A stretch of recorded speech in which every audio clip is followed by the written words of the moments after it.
Jack, this was the result of a formula which was given to me by a man who landed a ship at my airport in 1953.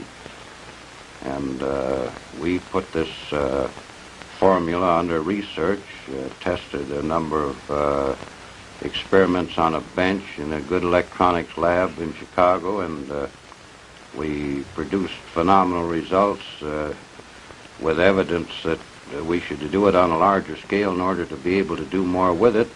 And this evolved out of something that started in 1953 into a 4-story high machine that we're working on down there today. Now, George, I don't care whether the machine is 4 stories high or 40 stories high or 4 inches high.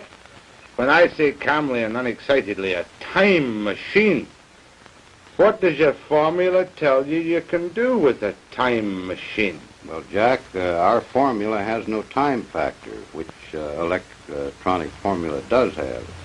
And on the other hand, electronic science has only had 2 dimensions to work with, the electric pattern and the magnetic pattern perpendicular to it. And we discovered a 3rd zone, which we call a time zone, and we are working through this zone with an effort to orient the magnetic field to give us other results than our science can obtain at present. George, just double talk to me. A time machine means to me a little box that I can go into and go back 5,000 years or forward 10,000 years. Is that what your formula tells you can do? Well, Jack, this isn't a little box. This is a 4-story machine focusing fields that we can orient to produce this zone big enough for a man to get into. It isn't a box. But what happens to the man when he gets into the zone? Well, I'm all agog with curiosity. Jack, we've discovered this zone is subject to thought. Now, since time doesn't record events the way we do on calendars and clocks, you could only record an event by thinking of it. Now, theoretically, we believe we can take a videotape magnetic camera into the time zone and photograph Lincoln's Gettysburg Address or Caesar's armies marching or anything that's ever happened.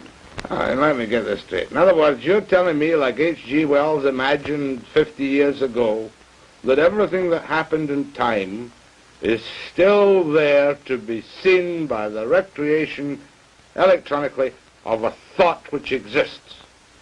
Jack, you know how you talk into a tape on a tape recorder and play the interruptions back, identical to the play that you made. The Earth's magnetic field is the same way. You can put interruptions into it and play them back out of it. An associate of ours in creating a magnetic coupler with this principle coupled in the Earth's magnetic field and played back TV shows from stations that aren't even in business anymore. Do you mean that an experiment has been done to bring out of the air television programs which have been and gone? Been and gone. Now, where was this experiment conducted? It was conducted in Santa Monica by an associate of mine. Why hasn't this hit the headlines throughout the world? That's a time machine in action. If I can... Jack, the reason it hasn't hit the world is because, as I understand it now, the Navy Department took him and the research over because he also discovered he could bounce magnetic echoes off the ionosphere and locate submarines under the ocean, regardless of where they were. So who is this associate of yours? This is a fellow named Charlie Arts. Charlie Arts? Yeah. And is he a free man walking around today? Well, he's free where he is in this super-secret research he's conducting. Now, so therefore, you tell me soberly in front of this television camera that things, old television programs have been recreated out of nothing. Played back with a picture and the sound just as good as the day they were broadcast. We've done this many times. Why didn't you bring one up with you? Well, this requires quite a piece of apparatus. This magnetic coupler works on around 50,000 volts, and it doesn't have any radio frequency connected with it. And actually, the television set which plays back the picture doesn't even have an antenna connected to it. George, you know as well as I do, and you've been on television 350 times, and I've known you. I met you once 7 years ago, and I kind of like you. But you know what the people out there are saying. They're saying this man's a nut. Well, Jack, you know, when Fulton was running his steamboat up the Hudson River, there were people still standing on the bank saying it couldn't be done. All right, let me take you to the back, though. You have a time machine plan. You have done experiments which show you can bring the past to life. Where did this formula come from? I love that Scotch accent. Jack, the formula came from a ship that landed at my airport in 1953 on August the 24th, which had 4 people aboard it that came from another planet. I'm breathless. Well, you're not only breathless, I was breathless. But I'm cynical, too. Well, that's fine. That's the way to be. In fact, I'm a bigger skeptic than you are of many things. I'm an unbeliever. Convince me that this really happened to you. Well, this thing is very similar to a thing that happened in our biblical records where a Lord presented Moses with a pattern to build a tabernacle. They came out of the sky, they handed him stone tablets, and this phenomena that's taking place today is as old as our history, as our civilization. This isn't anything new that's occurring. It's something that's being continued in another time of crisis when conditions affecting the people of this planet are reaching a point where somebody has to take care of the situation. Now, I don't intend in any way to be disrespectful or blasphemous, but do you feel, and I know you're not an evangelistic type, do you feel that you're some kind of Moses receiving a new word? Well, I don't say that, Jack. I say that what is occurring now has occurred before. There's many records of these ships landing throughout history, clear back into Sanskrit. And there are records in the 1898 Chicago newspapers that covered the front page for 3 days of a big ship setting over Chicago. When you realize we're dealing with a type of man that is almost as far above us in intelligence as we are above the lower animals, there isn't anything phenomenal in this at all. Now, you say casually, because this is your life's work now, ships. Now, you mean flying saucer, don't you? Well, a flying saucer was a name the press put on this thing, and actually what they termed a flying saucer was nothing but a scout ship from the big carriers. But I want to go back to that night in 1953. Tell me, where did this happen for people who haven't heard you talk or seen you yet? It happened on my airport, which I've operated for the last 16 years, at Giant Rock Airport, 17 miles north of Yucca Valley in California, or 40 miles north of Palm Springs. Now, this is a private airport for small aircraft, is it? This is an airport used both by the military and private aircraft. You own this airport, do you? I lease this airport from the United States government. I've operated it for 16 years since I retired from the flight test business in the aviation. Right now. How old are you now, by the way, George? I'm 54, Jack. Got 3 grown daughters, married, and 11 grandchildren. You don't mind if I ask you the stock question? I know that you've been asked every obnoxious question that can ever have been asked. You've never been treated for any form of emotional upset. I've never had an emotional upset other than women. Except that night in Yucca Flats, not Yucca Flats, at Giant Rock, when this ship appeared. Now, give me the details, George, because I'm never tired of hearing the details of a man who says he has seen creatures from another world.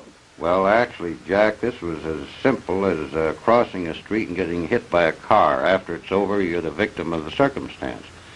And I didn't see the ship land. One of my son-in-laws, that wasn't my son-in-law at that time, saw it come down. Another man on the airport heard it, and he wasn't where he could see it. And the man got off of the ship and approached me before I even knew there was a ship down. Where were you then? What time of day or night was it? It was 2 o'clock in the morning and approximately a full moon, which is like daylight on the desert. Were you walking about outside or what? No, I was sound asleep when he awakened me. This man awakened you? Well, something awakened me. So you got up out of your bed? I got out of my bed and went aboard the ship at his request. This man, in what language did he converse with you? He talked to me in the best English equivalent to Ronald Coleman. And he met you there and he said, what did he say, come with me to my ship, or what? No, he said, I asked him what he wanted, because we have a lot of people who come in who've stuck in the sand and broken axles and whatnot. And I asked him what he wanted, and he said, my name is Solganda, and I would be pleased to show you our craft. Solganda? Solganda. Was the craft visible to you at this time? It was when he stated this, I saw beyond him the ship, which I hadn't seen before. What did you see? A bell-shaped type of anti-gravity ship that they operate as a scout ship out of the big carriers. How big? This was 36 feet in diameter and 19 feet high. And where was it? On the ground? No, it was hovering 10 feet off the ground. And how did you go into this ship? I walked with him to a spot underneath it, and an anti-gravity beam took me up through a hole in the bottom of it. You're telling me at 2 o'clock in the morning in Giant Rock Airport, you walked underneath this hovering ship, and whammo, you went up inside. No, you didn't go whammo. You went just about as slow as a local elevator run. And when you got off the anti-gravity elevator, what did it look like? I was inside of a ship about 18 feet in diameter and roughly 10 feet high to the domed ceiling, and there were 3 men on the ship, besides the one that had got off and invited me aboard. You keep calling them man. What do you mean man? Well, little green man? They were about 5'6". They came about to my eyebrows, and they could have walked in our clothes down any of our streets, and we wouldn't have paid any attention to them. And did you bring any proof off that ship? Were you alone in the ship? I was alone with the 3 men until the other fellow came up behind me, and then the 4 of them were aboard. Were there any other earthly eyewitnesses to this? Nothing, only outside of the ship. And these people stayed outside? On the airport. And did you go anywhere in this ship? Not to my knowledge. When I got off, it was the same place it was when I got on. What do you mean, not to your knowledge? Had the door closed when you went in or something? I don't know, because it was below the deck. And did these people tell you where they came from? They didn't say where they came from, but I've been in the air game since 1927, and their instruments were unlike anything I'd ever seen before. Well, don't give me technicalities. What was different? The difference was that we used dial instruments, and they used vertical instruments, like fluorescent tubes with marks on them. What color were these people? The instruments were marked in symbols similar to hieroglyphics. They were not in any language or number system we use on the Earth. What color were these people? They looked like they were white people with a good, healthy tan. Did they give you any indication of how old they were, or what they ate, or where they came from at all? After we got off the ship, the man who invited me aboard, who didn't look a day over 28 years of age, told me that he was over 700 years of age in our time. Oh, come off it, George. That's right. Was this the guy who gave you the formula for the time machine? That's the man. And what form did the formula take? Did he implant it in your mind by telepathy, or did he give you something written in English? He spoke it to me verbally. And you remembered this? There's nothing to it to remember. Will you tell me now? The formula for a time machine. F equals 1 over T. F equals 1 over T. F being frequency and T being time. And this enables me to go back to the time of Caesar's armies conquering Britain. Well, it would enable a mathematician to work this out, yes. And why hasn't this been acclaimed like Einstein's E equals mc squared? Well, why hasn't the fact that the United States government's been flying anti-gravity ships since 1956 been acclaimed?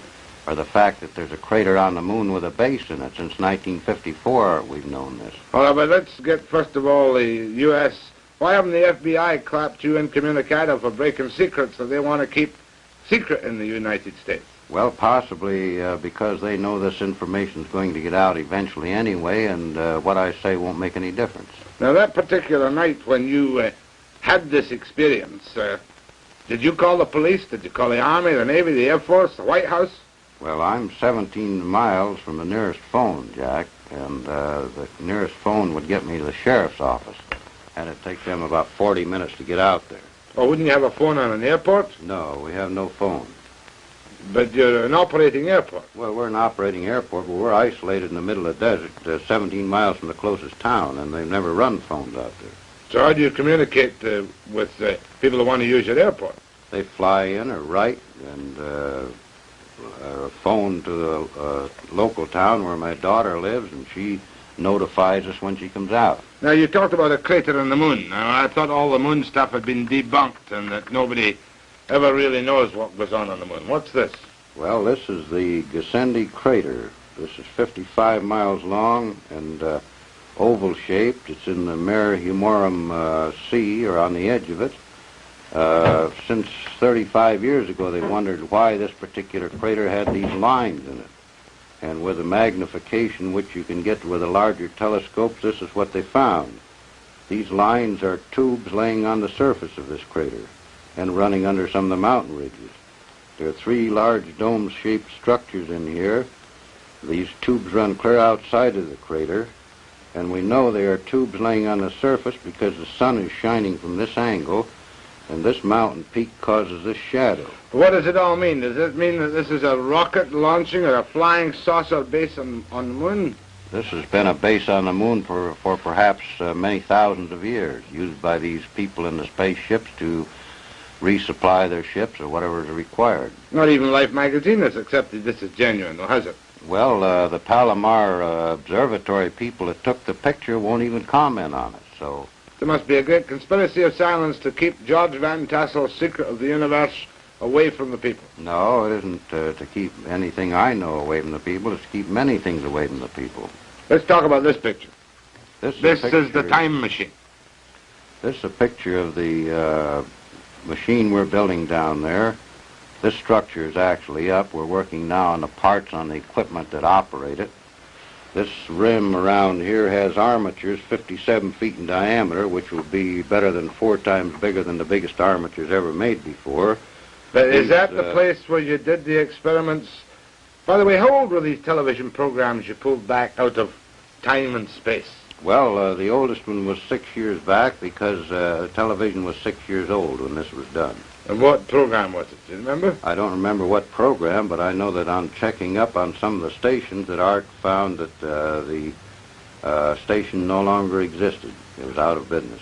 Let's get down to some more basics now.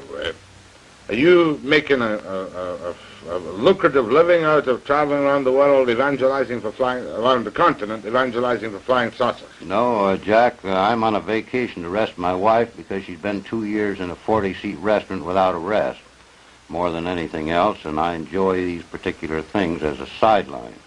I make my living on the airport, and this research is something that I've got more money into than anybody else and more contribution to it.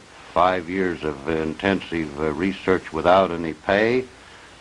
We donated 10 acres of land with a well worth $23,000, and we formed this corporation for the purpose of building up and investigating this basic material. All right, now how long is it going to take you to get your time machine in operation? Well, I mean, it all sounds so crazy. You must admit that I believe there are some odd things, George, but I find it hard to credit because I wasn't there myself, your own experiences. Well, it took them around 8 years to grind the mirror for the 200-inch telescope, and the first cyclotron was something like 11 years in the progress of building. But that cost millions, George. You haven't got millions, billions it costs. No, we don't have the overhead, the drafts from the engineers and people sitting around the payroll. All of our effort on this is voluntary by many people in technical fields that contribute their effort to the project. They all believe in flying saucers. They all believe in flying saucers. You obviously believe totally in flying saucers. Yeah.